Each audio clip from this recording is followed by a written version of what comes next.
We're learning Shvat, the three boys who were kidnapped and killed.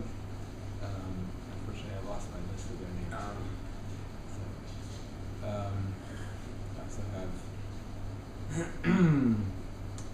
for Shlema for David ben Yaru ben Shimon Gittel, Shmira for Yechiel Menachem ben Huva. He said Adel Batadva. For Shlema Adel Batadva. For Shlema for all the injured soldiers, the soldiers who were in the dark, and for Shmira for Israel. So it's interesting. We're getting to the end of Sefer B'Midbar in Parshat Masei.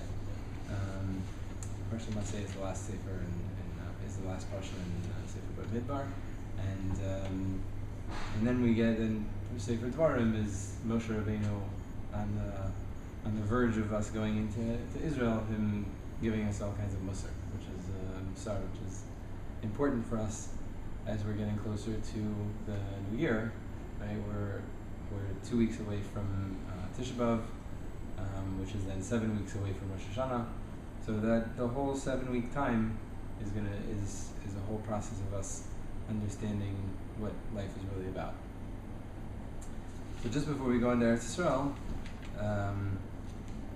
Hakadosh Baruch Hu tells Moshe Rabbeinu exactly the boundaries of the land of Israel, and I found it on my phone that a map, which is really amazing.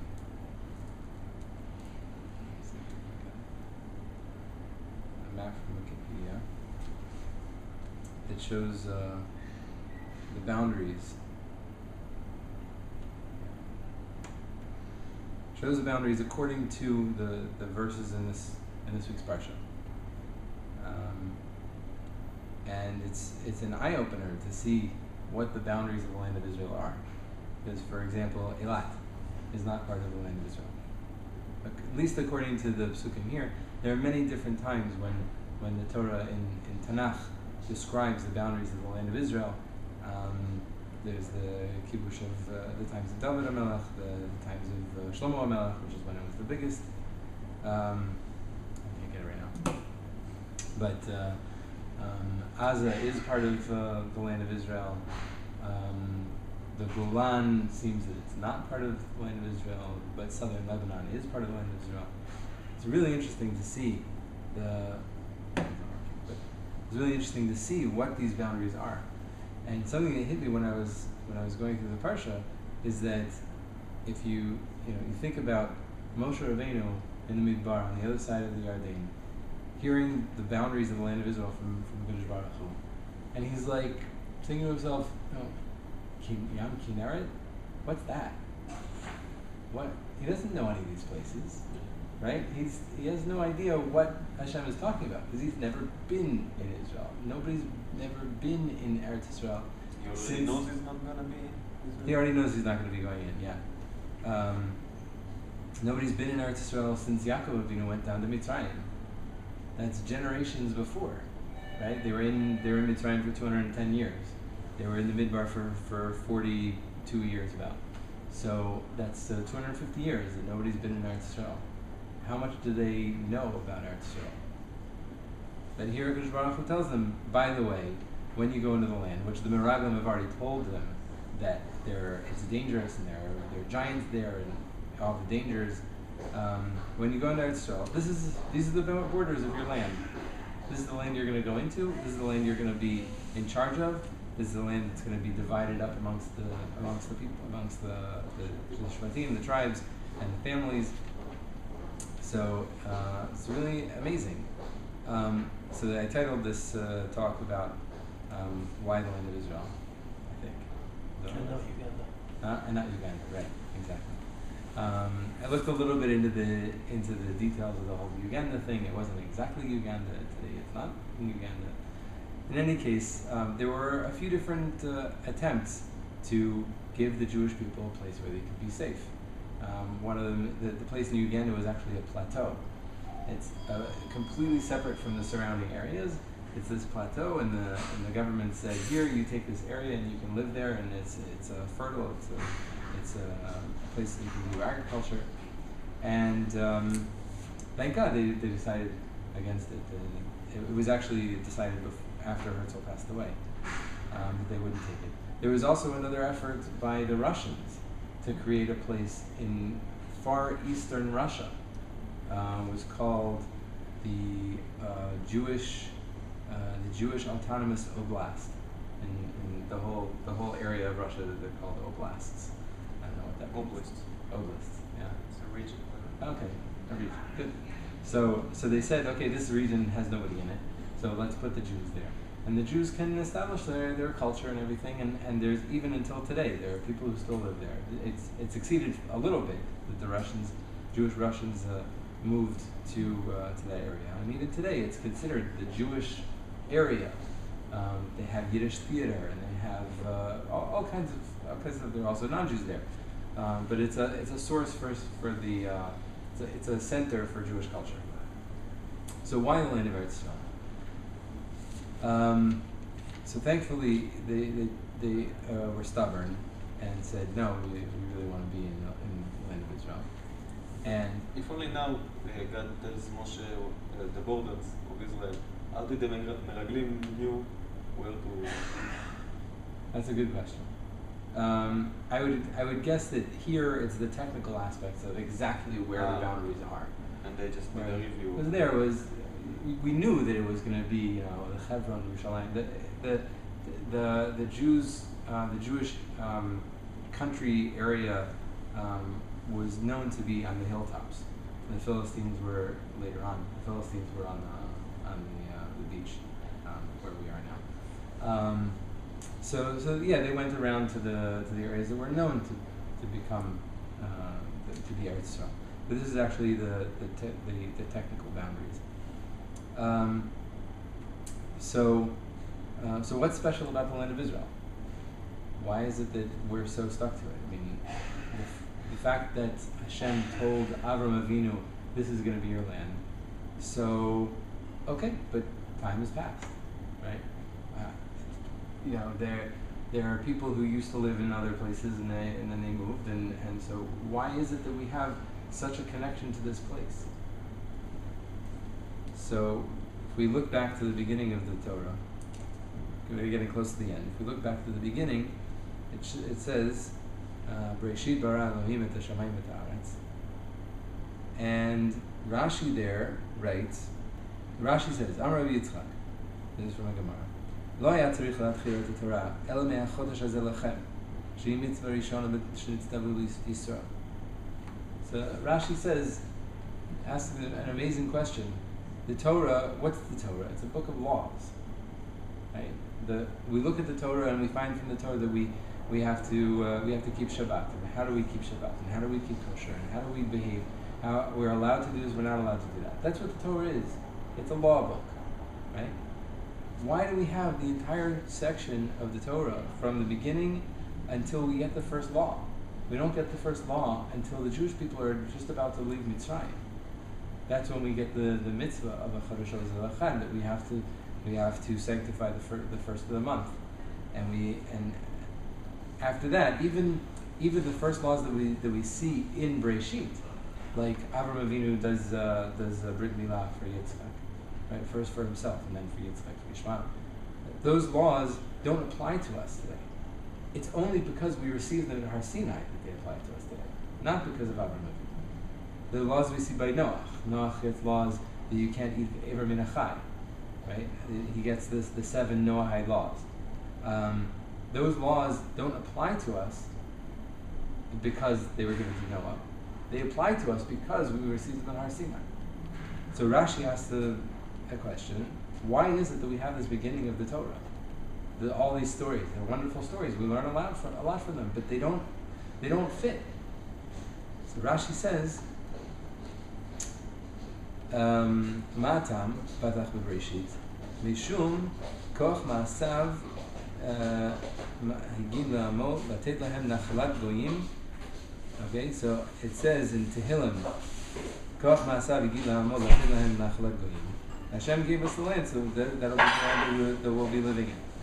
She'im yomru omot ha'olam Yisrael listim atem shekavashtem artzot shiva goyim. What do people tell us? We're living on this. How come we're living on this land? We took the land from the Palestinians, from the Arabs, from the Turks, from the whoever it was that lived here before, right? Let's say when Yoshua came and conquered the land, he could have said, "Look, there's the 7 nations that live in the land." That's very nice that your God tells you that you have to go and conquer them and kill them, and you have to take over the land. But who says? Right? Why should we take that? Why should we take that seriously? So it says, Hem omrim lahem. So we should tell them, Kol haaretz shel Baruch Hu, shel HaKadosh Baruch Hu bara'ah v'natna la'asher yashar b'einav b'rtzono natna lahem v'b'rtzono natla mehem v'natna lana. Why do we have all of Breshit? This is the story of the creation of the world. Who created the world? The same God that created the world is the same God that said the Jewish people should be living in the land of Israel. Period. You have a problem with the fact that God told us to live in the land of Israel? So you have a problem with the same God that created the world. What you're gonna do? You have to be consistent. Do you think that it's right that you should be living on this world? Okay, so it's right that Jewish people should be living in the land of Israel. And that's basically what we wanna. That's our connection to the land. Hashem told us this is our land.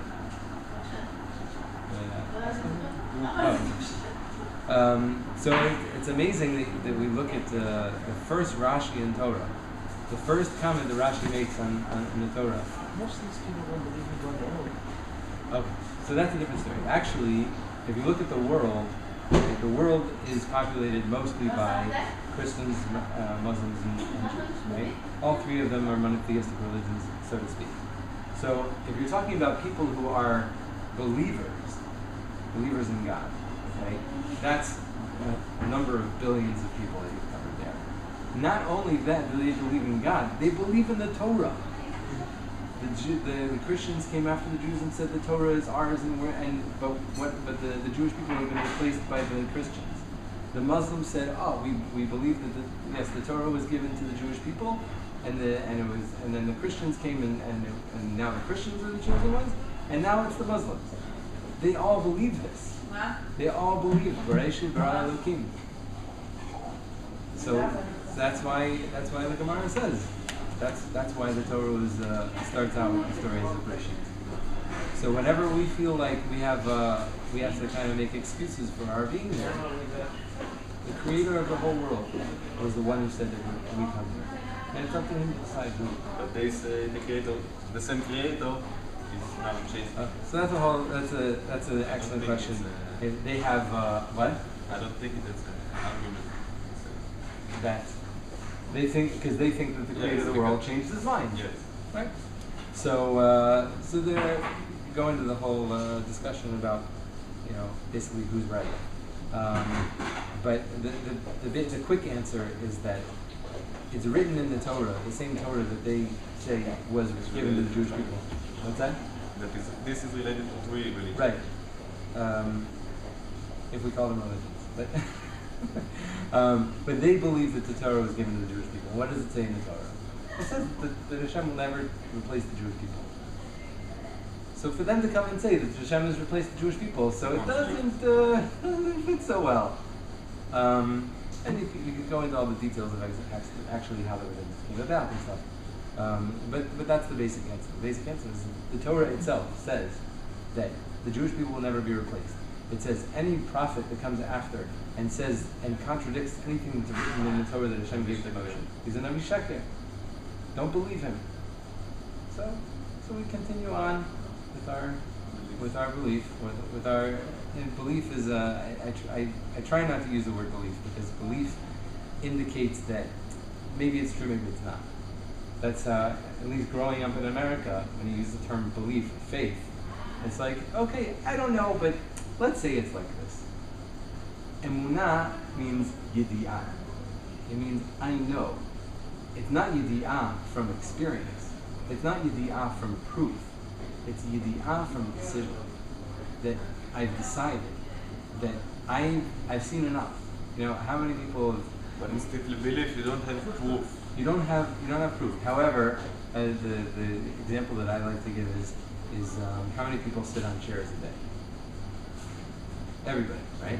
Okay. How many of those people, when they sit on a chair, they go inspect the chair to make sure that the chair's not going to fall when they sit? Practically no one. Why? How do they know the chair's not going to fall? Because they've sat on chairs so many times that it's like, what? It's obvious. It doesn't. Yeah, exactly. It's obvious.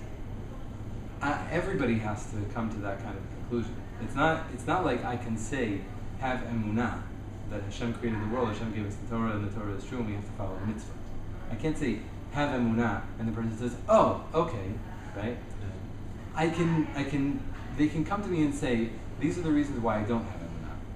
I can explain why those reasons aren't valid, But it's still their decision. it's still their decision that they have, and that's ikar. That's important because it's the Hafshit. That's why Baruch Hu created the world, that we choose to see a God.